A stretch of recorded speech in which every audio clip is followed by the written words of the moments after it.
trasmissione è offerta dalla nuova gestione dell'Hotel Saisera in Valbruna.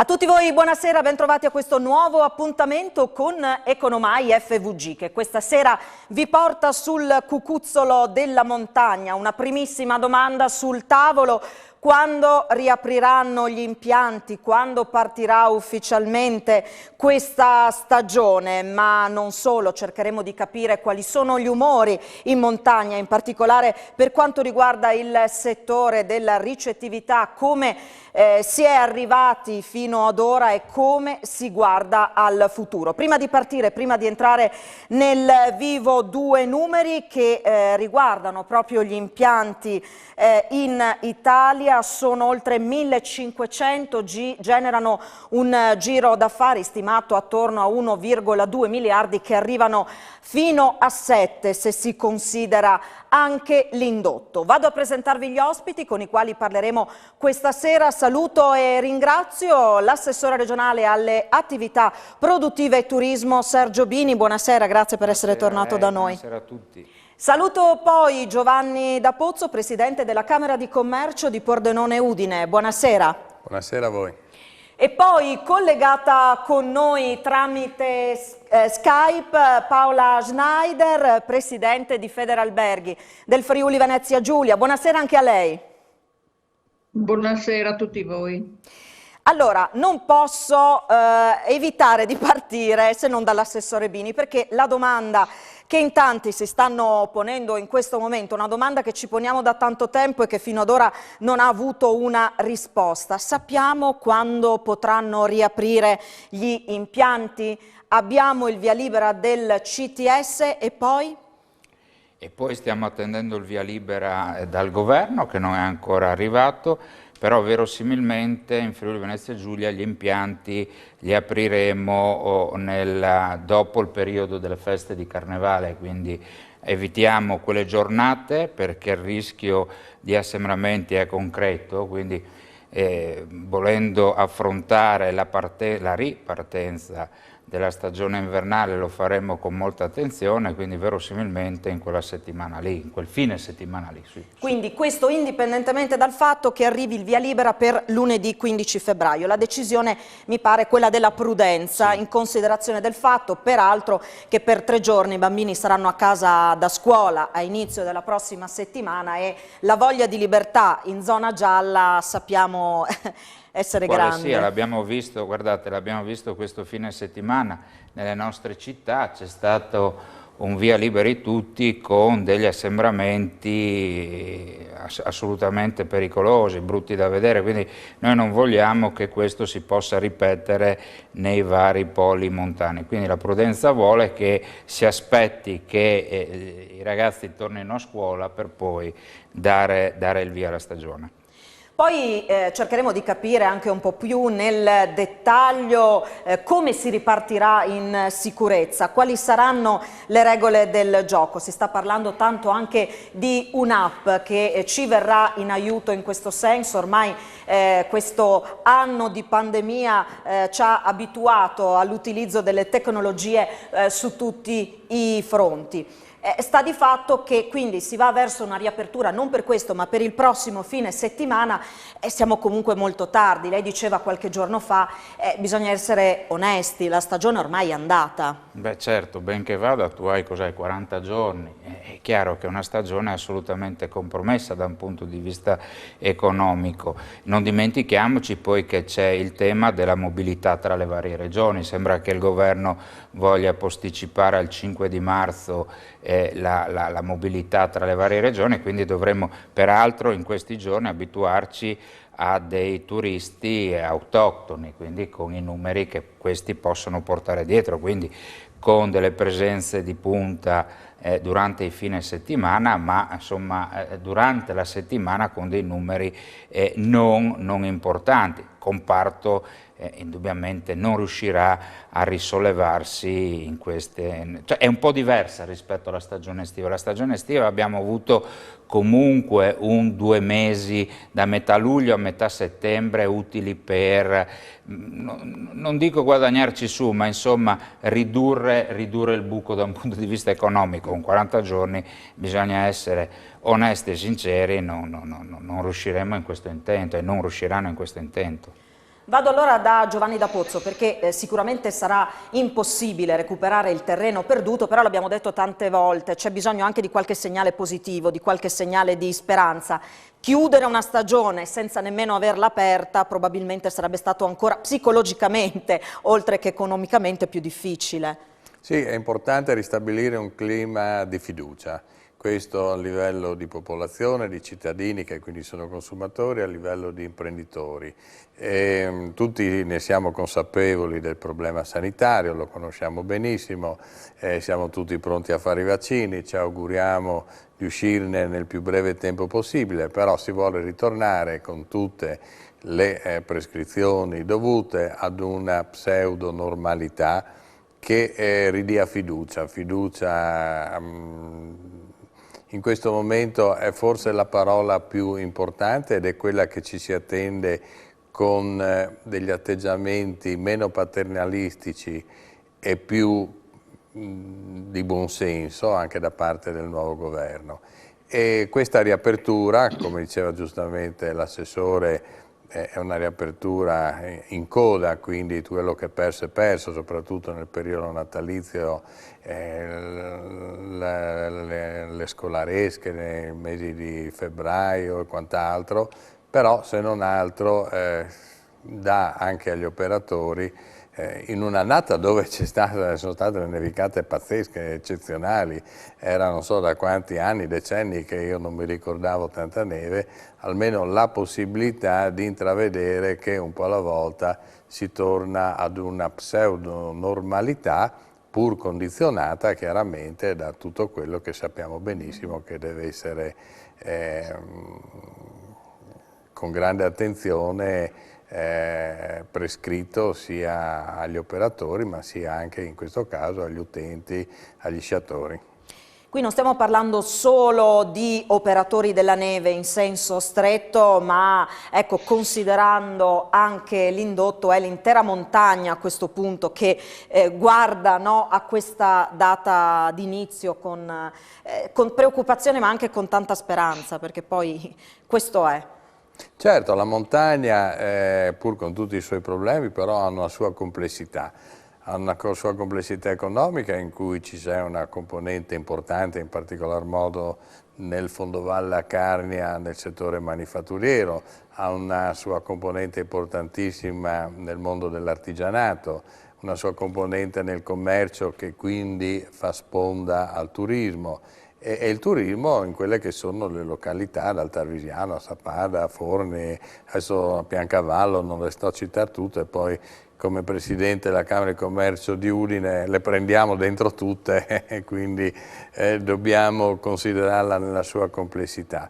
Ecco, quindi è un'economia estremamente complessa, è un'economia che in questo momento ha degli aspetti positivi, altri aspetti, soprattutto quello dell'ospitalità, in parte del commercio, che non danno le soddisfazioni di un tempo, ma che ha una sua sostenibilità.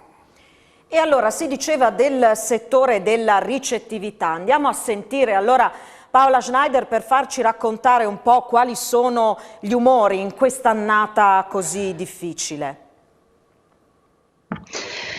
Dunque, noi albergatori sicuramente siamo sempre molto preoccupati perché ormai la stagione, come dicevate prima, è condizionata dal fatto che ci sono ancora pochi weekend da poter usufruire. Certo è che se aprono gli impianti dal 15 o dal 19, come si presuppone che sia, insomma qualche weekend ancora c'è.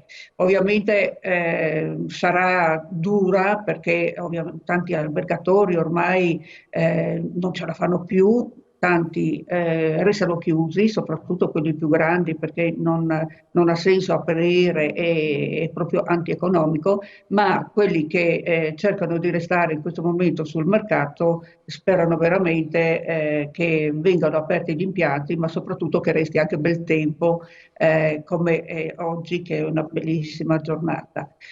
Ormai noi siamo propensi a pensare alla primavera, all'estate e speriamo che tra vaccini, tra prevenzione, tra tutte le cose che vengono messe in atto si cominci veramente a parlare di turismo, altrimenti un'altra estate noi non apriamo più in sostanza perché ormai siamo veramente sfiancati ormai è passato quasi un anno alla fin fine, anzi è un anno che va.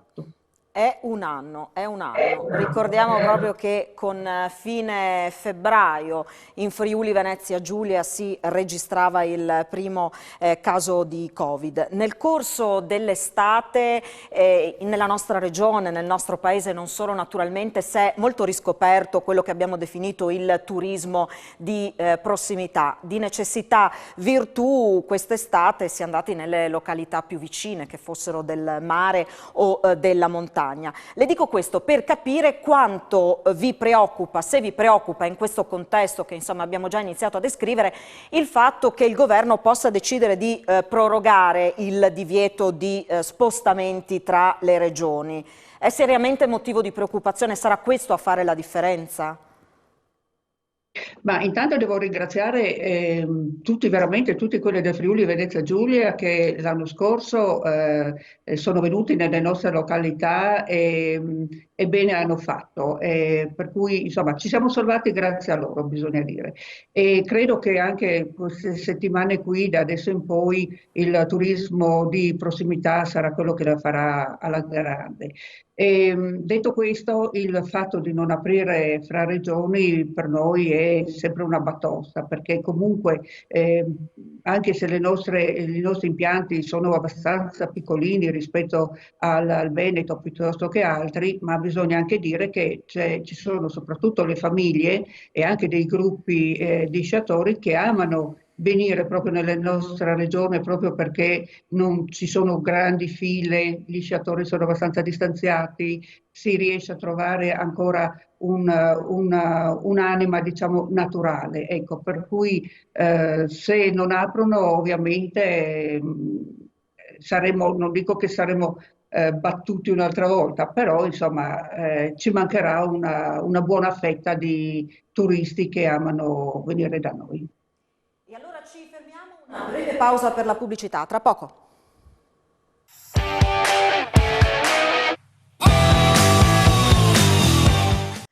Eccoci di nuovo insieme con Economai FVG. Come si diceva nella prima parte della trasmissione, nel weekend tra il 19 e il 21 febbraio verosimilmente si potrà tornare a sciare in Friuli Venezia Giulia. La decisione della Regione è improntata alla prudenza, ovviamente in attesa che arrivi comunque il via libera definitiva del governo dopo l'ok del CTS alla riapertura per il 15 febbraio. L'orientamento comunque è quello di lasciar trascorrere le feste del carnevale per non correre rischi di assembramento. Dicevamo, i bambini sono a casa da scuola i primi 3 giorni della prossima settimana. Ma come si tornerà sulle piste da sci? Quali saranno le nuove regole del gioco per dedicarsi agli sport invernali in sicurezza?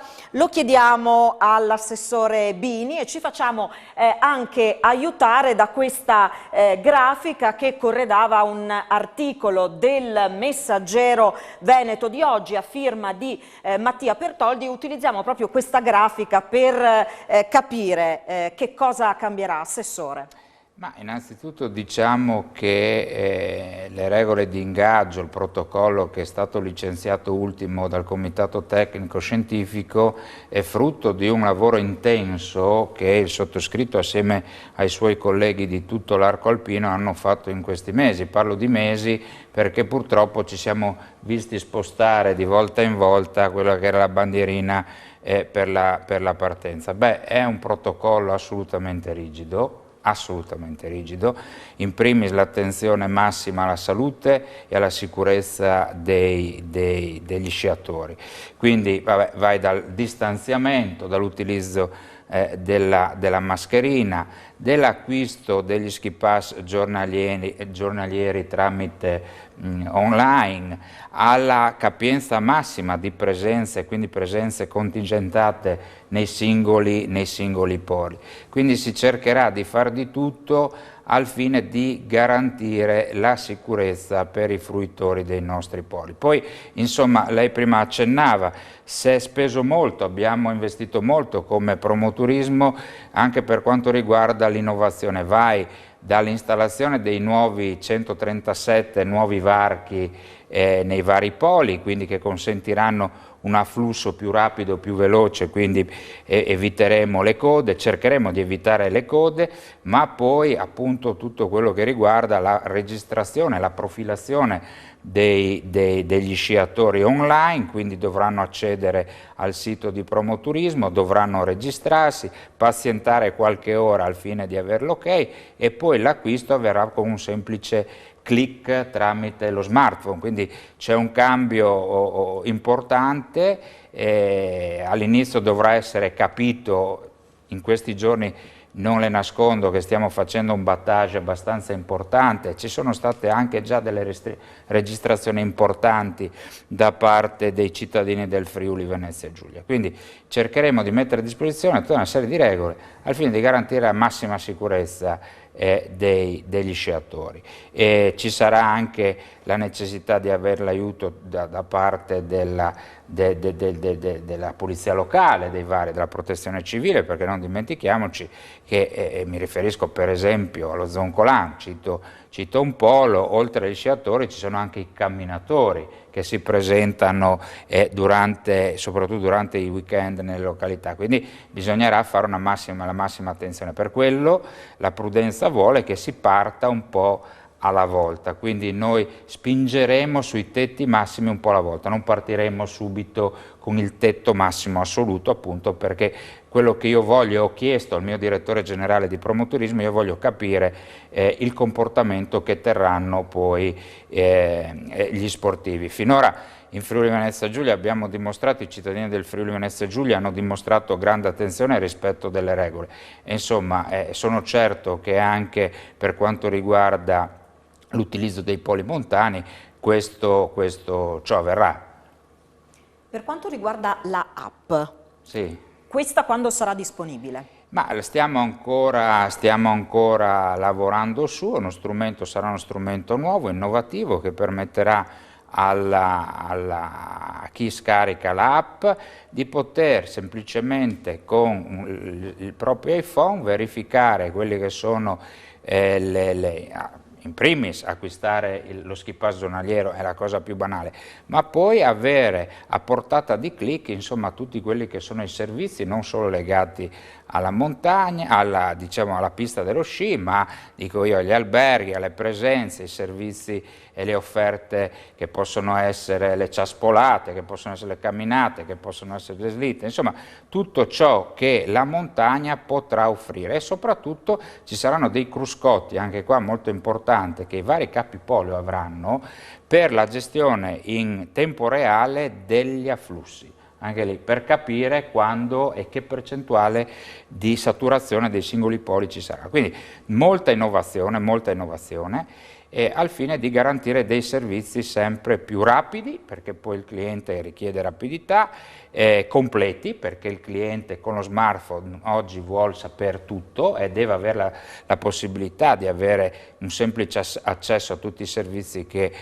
Promoturismo sarà in grado di offrire, ma anche gli alberghi saranno in grado di offrire. Quindi semplicità, innovazione e sicurezza, queste devono essere le parole d'ordine che dovranno contraddistinguere, come dire, questa coda di stagione invernale, ma anche ci prepareremo a quella che sarà la stagione estiva, perché ormai insomma i ferri in acqua vanno messi.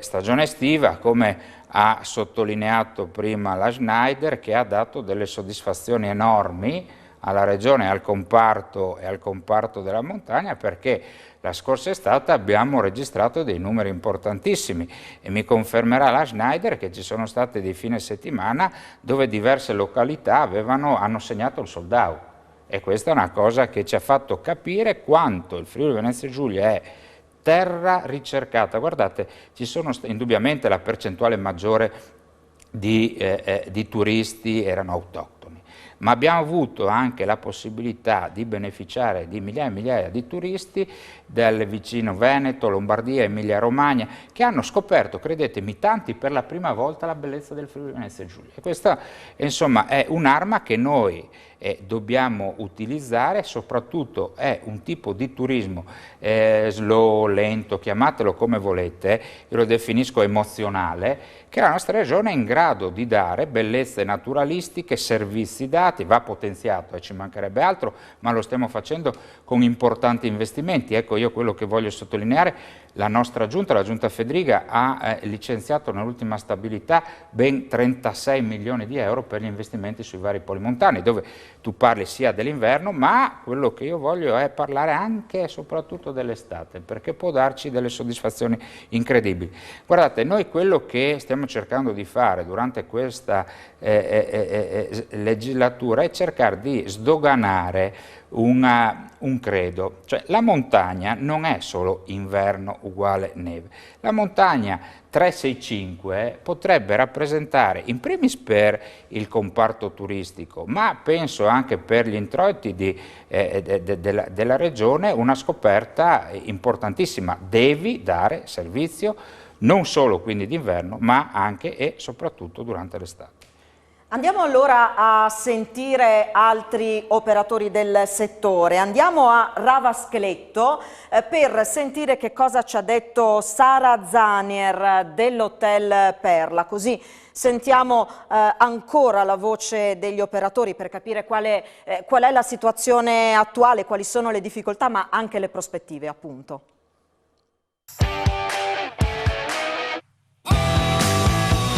Noi abbiamo iniziato ad avere mancanza di guadagno, diciamo, già dall'anno scorso, perché abbiamo perso il mese di marzo, abbiamo perso la Pasqua, abbiamo perso tutti i matrimoni, eccetera.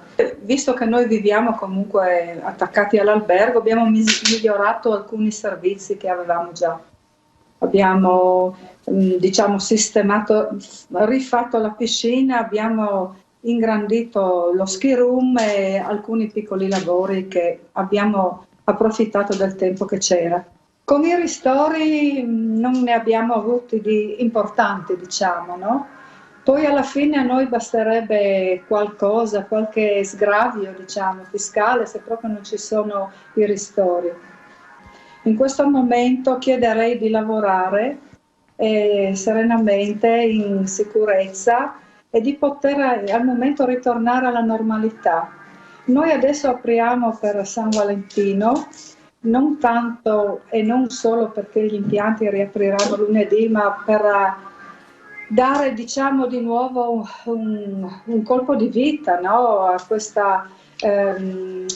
questo stato di impotenza, diciamo, e riproviamo a fare ospitalità. Ripartiremo con un'altra forza, diciamo, no? E anche con una lezione in un certo modo, perché quando si lavora, quando va tutto bene, non si prende mai in considerazione che la vita qualche volta possa privarti del tuo lavoro.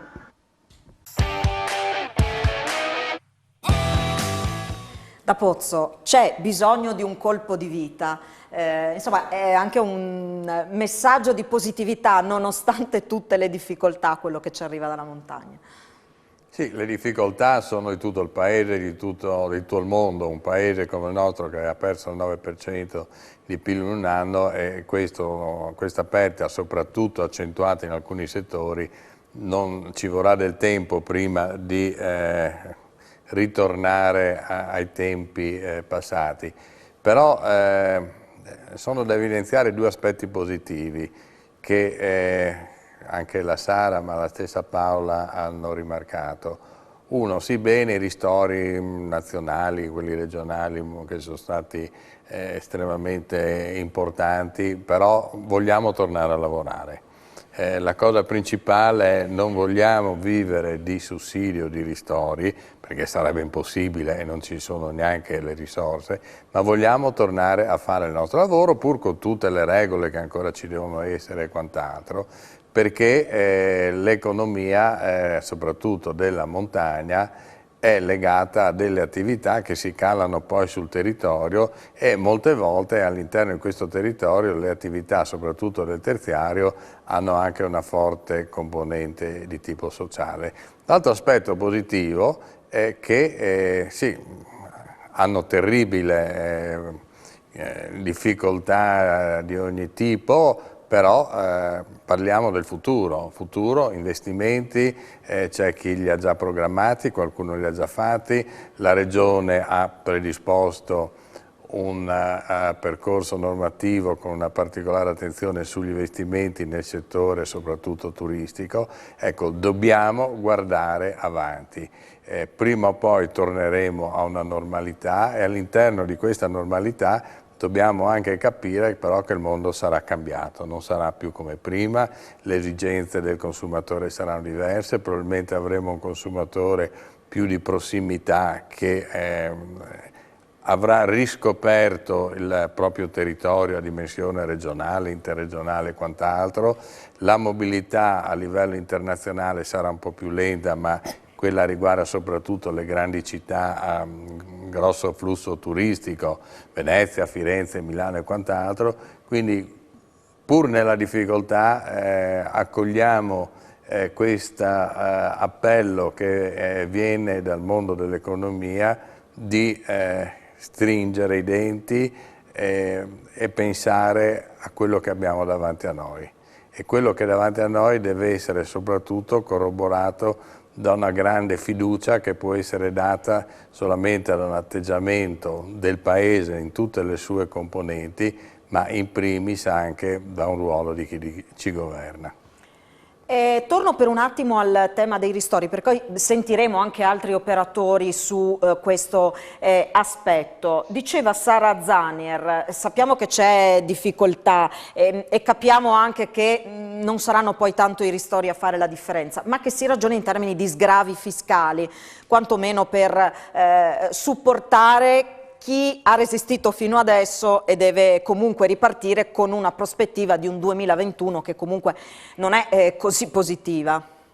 Sì, guardi, proprio ieri il Presidente Sangalli, Presidente nostro di Confcommercio, ha incontrato il Professor Draghi e una delle cose gli ha chiesto: abbandoniamo questi concetti del codice Ateco, andiamo ad intervenire su dei ristori che abbiano delle caratteristiche di tipo economico, quindi legato a quanto le aziende hanno perso. Teniamo presente che in questa fase ci sono molti settori che hanno segnato di più. Pensiamo a tutto il settore dell'alimentare, tutto il settore della farmaceutica, il settore del manifatturiero direi che ha segnato una certa positività, magari non in tutti i comparti, l'automotive soffre di più, però l'arredo sta andando bene. Quindi bisogna cambiare completamente non il concetto di ristoro, ma il concetto di supportare alla rinascita, alla ripresa, quell'economia che è stata più colpita, con dei criteri chiaramente che siano più adeguati e selettivi.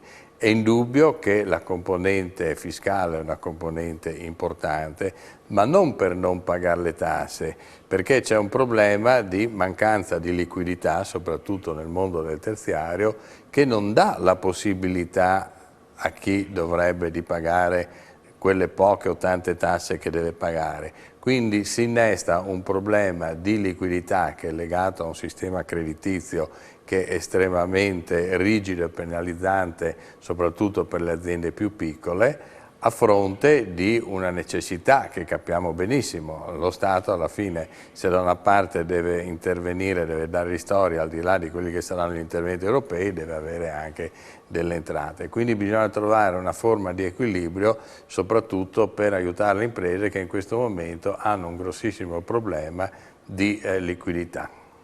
Ci fermiamo per la pubblicità.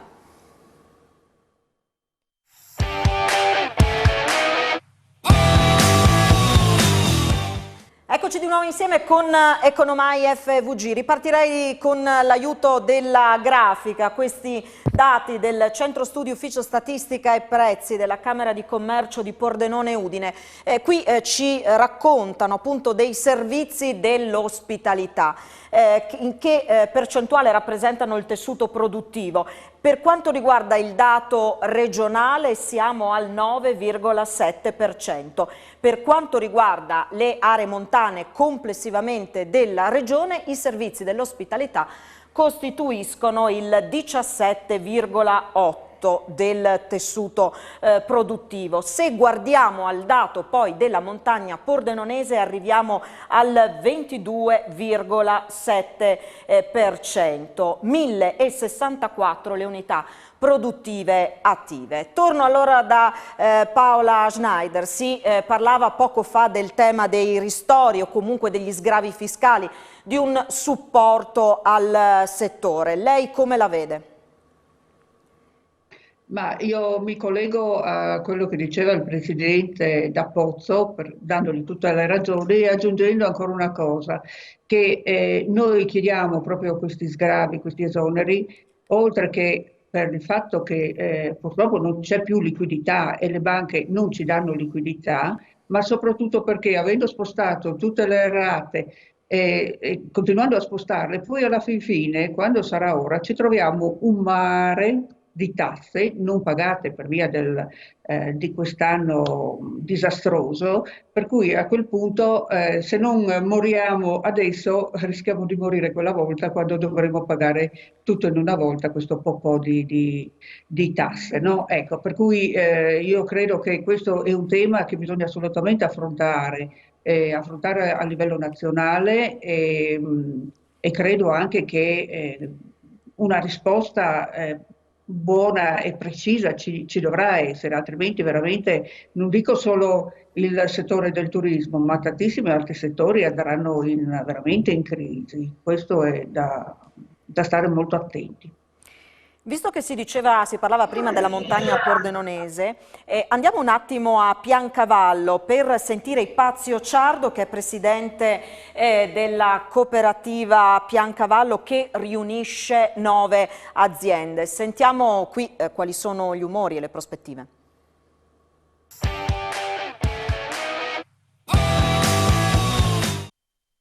È una situazione che è indescrivibile. Quindi noi siamo con tutti gli alberghi chiusi quasi, oppure aperti, chiusi senza clienti, senza clientela, non abbiamo risposte. A livello del governo noi stiamo aspettando adesso l'apertura del 15 febbraio, ma ad oggi, al 10 febbraio, non si sa nulla di che cosa dobbiamo fare. Quindi stiamo partendo con l'hotel Sport Hotel in Piancavallo e l'hotel 1301 Inn. Ma siamo angosciati in una situazione. Parlando di ristori, sono arrivati su 3 strutture, sono arrivati 4.000 euro, quindi è una situazione che non può reggere. Le spese continuano sempre ad andare avanti, stiamo facendo di tutto per traghettare l'azienda fino a maggio-giugno per poter ripartire con l'estate. Ormai l'inverno è da voltar pagina, l'inverno perso. Noi diamo da lavorare a circa 120 persone.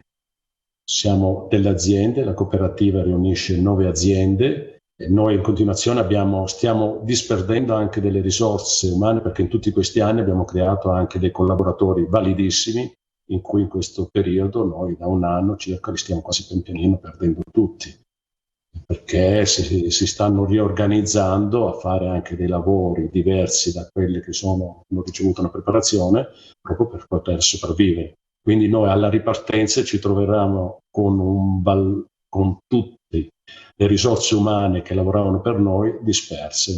Non sappiamo, io con i altri miei soci siamo qui tutti i giorni che ci raccontiamo,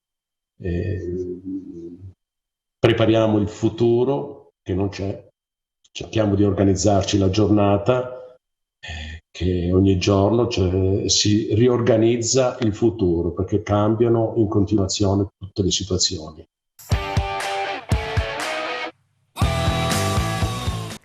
Assessore Bini, si faceva riferimento prima ai protocolli preparati, rivisti e corretti a seconda dell'evoluzione della pandemia e di tutto ciò che cambiava. Ecco, nelle parole di quest'ultimo operatore, continuiamo a prepararci ad un futuro che sembra non arrivare mai, perché gli utenti della montagna si chiedono quando è che potrò tornare a sciare, e le domande chiaramente che si pongono gli operatori, dai quali dipendono anche tante altre famiglie, sono chiaramente diversi. In questo caso abbiamo percepito davvero la difficoltà, anche un senso di angoscia per il protrarsi di questa situazione.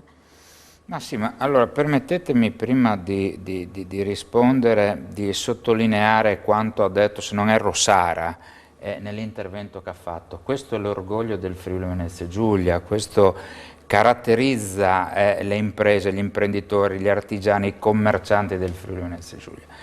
Il messaggio è: noi non vogliamo ristori, vogliamo poter lavorare. E Sara ha detto una cosa importantissima: in questa fase di chiusura, invece di piangermi addosso, sapete cosa ho fatto? Ho investito danari nella mia struttura, nel mio albergo, per rendere lo stesso ancora più accogliente. Beh, questo è un messaggio meraviglioso che va colto e andrebbe diffuso davvero a tutti i nostri imprenditori. Beh, la situazione non è semplice. La coda della conseguenza della pandemia nel comparto economico non sarà facile. Sono anch'io dell'idea che i ristori non sono salvifici di una situazione economica grave da un punto di vista sia di tenuta delle aziende, ma mi permetto di sottolineare anche e soprattutto da un punto di vista occupazionale. Adesso noi abbiamo il blocco dei licenziamenti, ma arriverà, oltre che la scadenza dei pagamenti delle imposte, anche la scadenza del blocco sui licenziamenti, e lì si giocherà una partita importante e strategica per il nostro Paese. Non riguarda, guardi, solo la nostra regione, ma il nostro Paese Italia. Ben venga un nuovo governo, ben venga.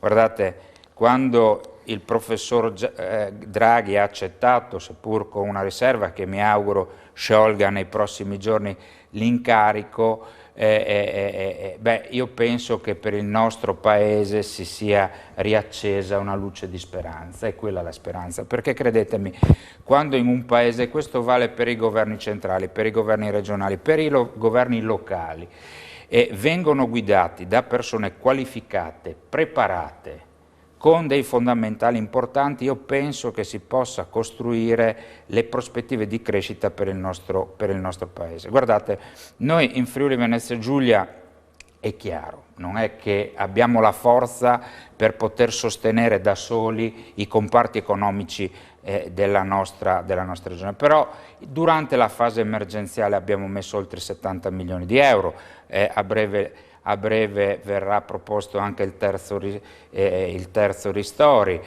nei comparti soprattutto come quelli dell'Horeca, che hanno sofferto più di altri, ma anche il comparto del commercio.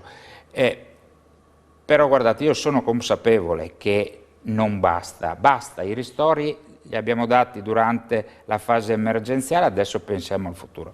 La scorsa settimana noi abbiamo licenziato una legge, mi riferisco a sviluppo e impresa, che guarda proprio al futuro.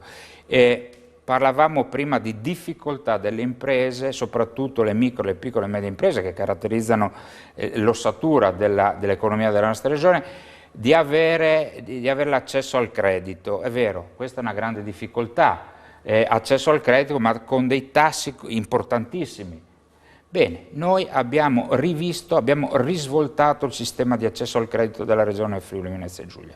Quindi con i fondi di rotazione li abbiamo riorganizzati, abbiamo previsto delle fattispecie dove di fatto con delle integrazioni fatte ad opera della regione Friuli Venezia Giulia il costo di denaro sarà pari quasi a zero. Questo sarà uno stimolo importante e un'iniezione importante di liquidità nel comparto. E poi il comparto turistico. Io lo dico sempre, rappresenta una percentuale importantissima di occupati e di prodotto interno lordo della nostra regione.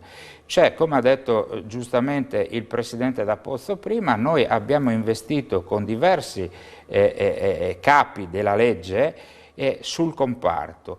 Andremo a stimolare gli investimenti nel settore, andremo a stimolare sia alberghiero sia per quanto riguarda gli appartamenti. Abbiamo istituito uno strumento, il voucher, il famoso voucher, che anche quello è un segnale di vicinanza della regione e uno stimolo per i residenti della nostra regione di passare le vacanze in Friuli Venezia Giulia. Abbiamo rivisto un po' l'intento nostro è quello di creare un consorzio unico della montagna, mettere a sistema un mondo che messo assieme ha delle potenzialità enormi, però il colpo più grande, credetemi, deve darlo lo Stato, vanno create delle prospettive. Il secondo intervento era un intervento caratterizzato da un pessimismo cosmico. Io dico, guardate, ha ragione, perché chi si trova a dover, come dire, avere difficoltà a pagare le bollette, a pagare gli stipendi, ad avere gente in cassa integrazione, è giusto che sia preoccupato. Però io sono convinto che il nostro Paese, quando si tratta di battere il colpo, la risposta ci sarà. Se il governo Draghi, come sono certo, formerà un governo qualificato, le risposte arriveranno. Guardate, i denari non mancheranno, perché se c'è una cosa che non mancherà nei prossimi anni nel nostro Paese saranno le importanti risorse che arriveranno dalla Comunità Europea. Io dico sempre, importante avere i soldi, ma altrettanto importante è sapere spendere i soldi. Se noi cominceremo a tracciare la via maestra per il futuro, io sono convinto che il nostro Paese ritornerà a essere quello che era un tempo un grande Paese dove fare impresa sarà di nuovo conveniente. E allora una pausa per la pubblicità.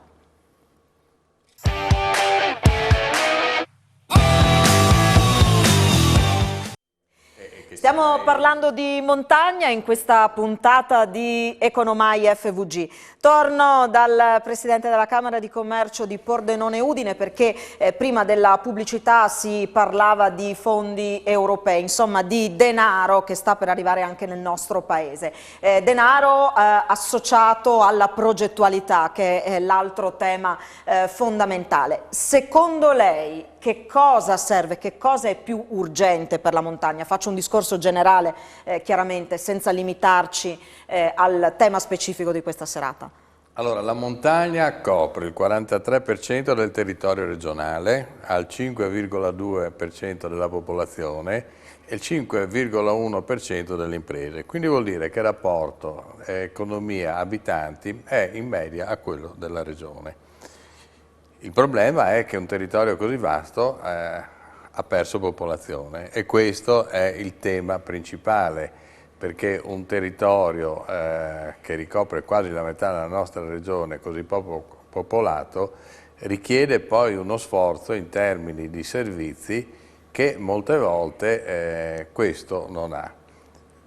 Perché? Perché se noi non gli diamo servizi alla montagna, chiaramente la gente poi si sposta.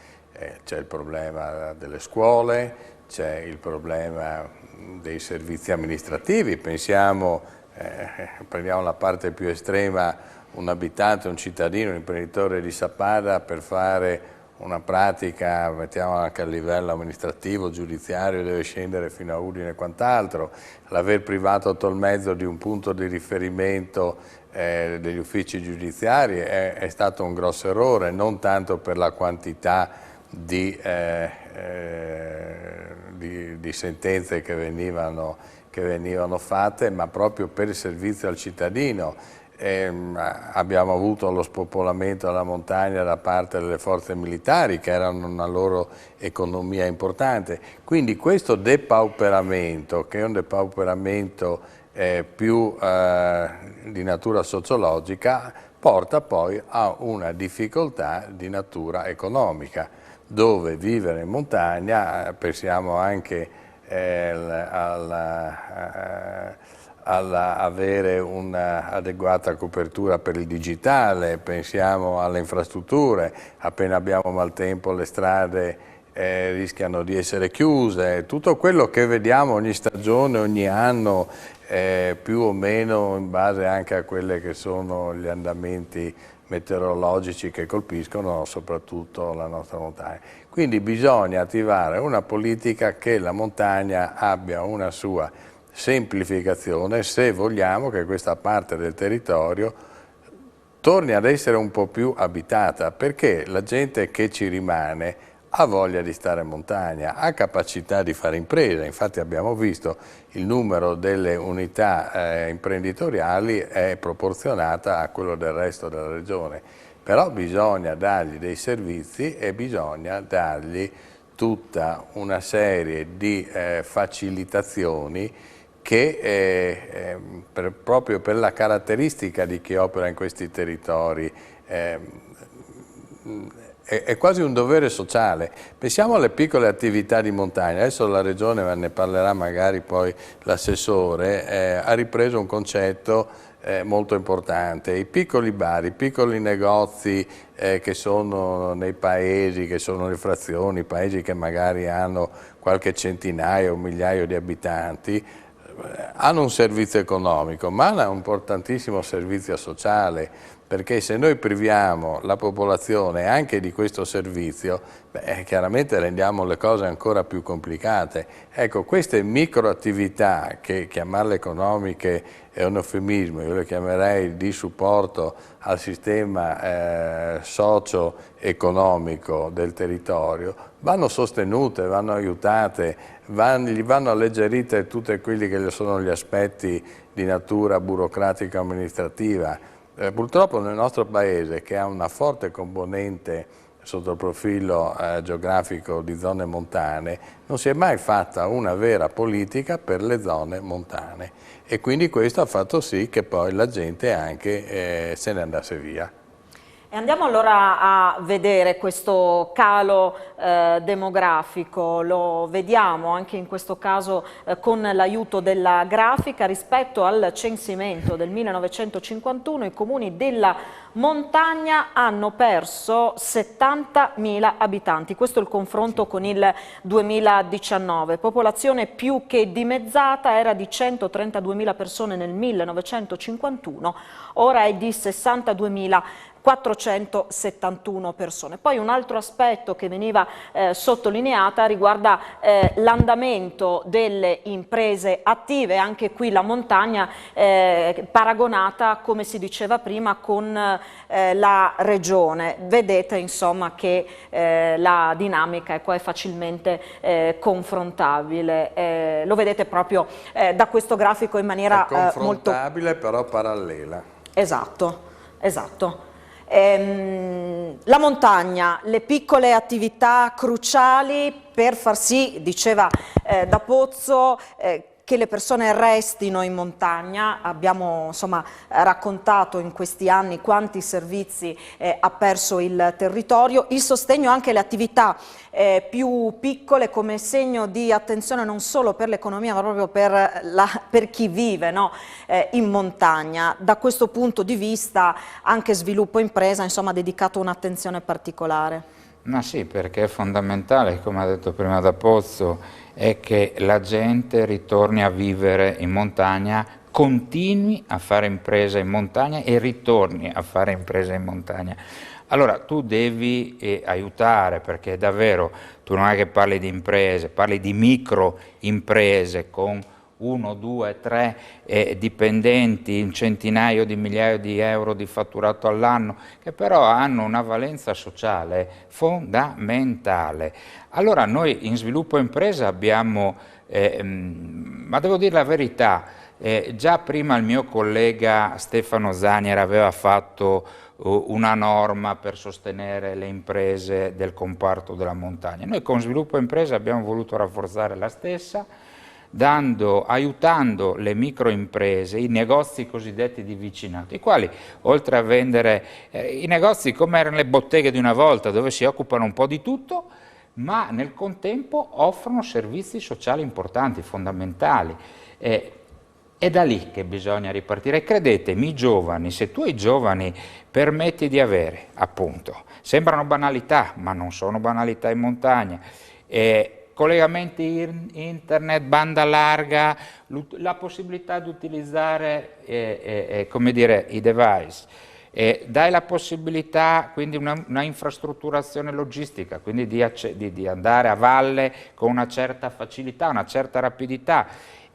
I giovani ritorneranno a ripopolare la montagna. Adesso è chiaro, più la spogli, più un giovane non farà famiglia in queste montagne. Allora, dovere nostro, dovere dell'associazione di categoria, è quello di stimolare di nuovo l'impresa, il commercio in queste zone. Noi ci abbiamo messo idee, ci abbiamo messo danari, insomma dovremmo adoperarci affinché perché potenzialità ne ha e sono enormi, credetemi. E proprio nei momenti di difficoltà particolari li abbiamo riscoperti in tante quelle potenzialità.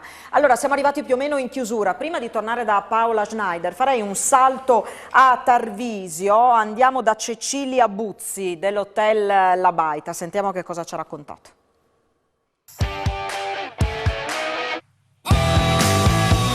La stagione invernale che si sarebbe presentata un'ottima stagione invernale, purtroppo l'abbiamo persa al 90%, in quanto con queste chiusure, con queste zone arancioni, siamo rimasti chiusi. I pochissimi giorni che abbiamo aperto, certo, non sono bastati sicuramente per mantenerci attivi, per mantenerci operativi, perché le spese, soprattutto le spese fisse, restano. E quest'anno ci siamo trovati anche una bella sorpresa con utenze molto molto alte. Noi abbiamo aperto tutto il periodo che ci è stato permesso di tenere aperto, in pratica una settimana a gennaio, e poi siamo passati in zona arancione e poi abbiamo aperto dalla scorsa settimana, che l'ultimo weekend è stato terribile perché c'era brutto tempo, e quindi sì, siamo operativi ma siamo vuoti sostanzialmente. I ristori li abbiamo presi, però personalmente l'ho anche speso tutto pagando le utenze, quindi ci è bastato solamente per una minima parte delle utenze. Per il futuro sicuramente ci aspettiamo un grosso aiuto. Ecco, io azzarderei a dire anche la sospensione delle tasse per tutto l'anno, perché veramente incassi non ce ne sono stati, o molto molto molto pochi, quindi far fronte a tutto quello che ci aspetta durante l'anno non so come lo potremo affrontare in queste condizioni. Confidiamo in questo fine settimana che dovrebbe essere bel tempo, dovrebbero aprire sicuramente le regioni o comunque far muovere la gente con l'apertura anche degli impianti, almeno così si è sentito dire, sperando che la gente che viene in montagna sia consapevole del fatto che siamo in un momento un po' particolare con questa pandemia in corso e che rispetti le regole.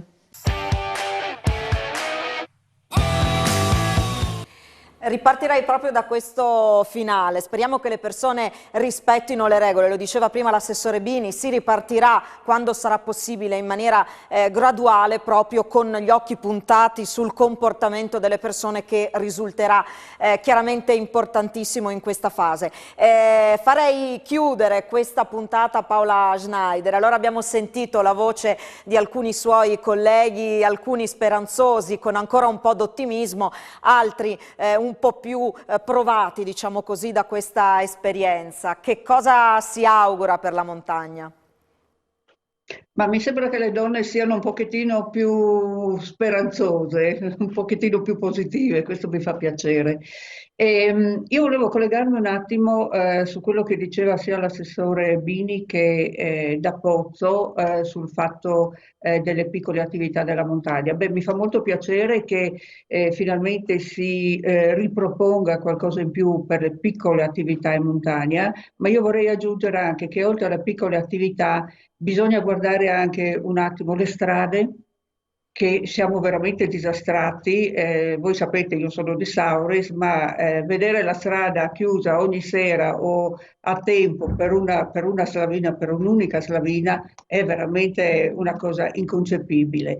Però ci sono anche altri punti sulle nostre strade carniche, no? Per cui è vero, andare velocemente fino a Fondovalle per i giovani è una necessità.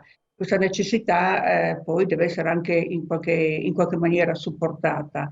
E poi devo dire anche che proprio per essere positiva ci sono anche alcune giovani coppie che dalla città si spostano in montagna, e non solo a Sauris, ma proprio in montagna in generale, e io non so se è per decisione propria o proprio prendono spunto dalla pandemia per fare il grande salto e dire andiamo a vivere in un posto incontaminato, andiamo a vivere in un posto naturale che stiamo meglio pur non avendo tutti i servizi della città.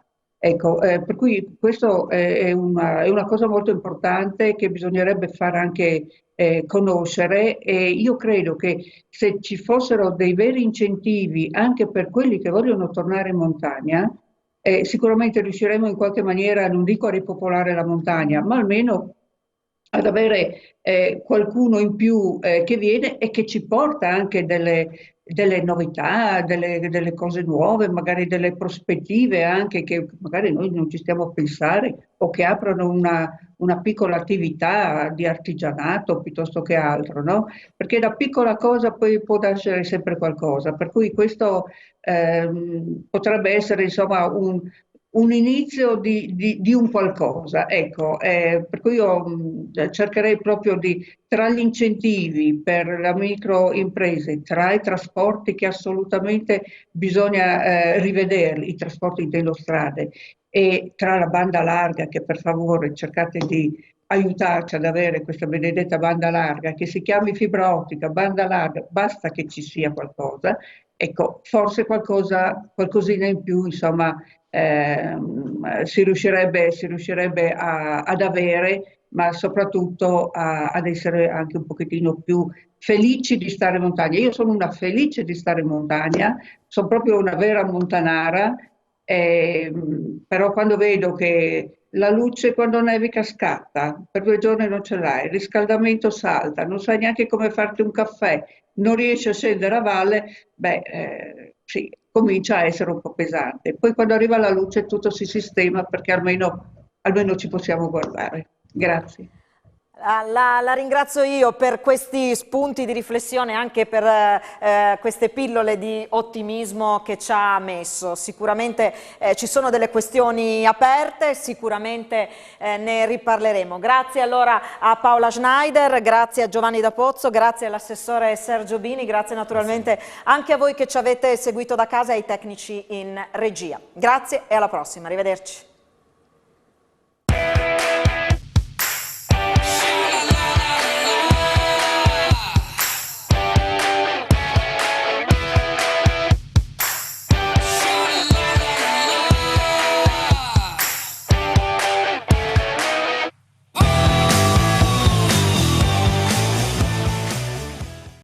Questa trasmissione è stata offerta dalla nuova gestione dell'Hotel Saisera in Valbruna.